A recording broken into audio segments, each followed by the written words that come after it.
இந்நிலையில்தான் இந்திரா காந்தி எமர்ஜென்சி அறிவித்தார். பெரும்பாலான எதிர்க்கட்சி தலைவர்கள் கைது செய்யப்பட்டனர். இந்திராவின் இந்த சர்வாதிகார நடவடிக்கையால் பெரும் வருத்தமடைந்த காமராஜர் உடல் நலம் குன்றியது. ஸ்தாபன காங்கிரஸை இந்த காலகட்டத்தில் இந்திரா காந்தியின் காங்கிரஸ் ஐவுடன் இணைக்க விரும்பவில்லை. நாடு முழுக்க தலைவர்கள் கைதாகி உள்ளனர், இது நாட்டுக்கு நல்லது அல்ல என்று காமராஜர் கருதினார். எமர்ஜென்சி அவரை மனரீதியாக பெரிதும் பாதித்தது.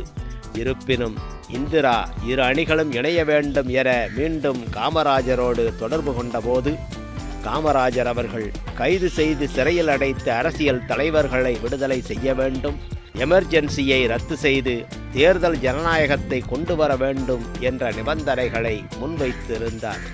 இந்த நிலையில்தான் 1975 அக்டோபர் 2 அன்று காமராஜர் மறைந்தார்.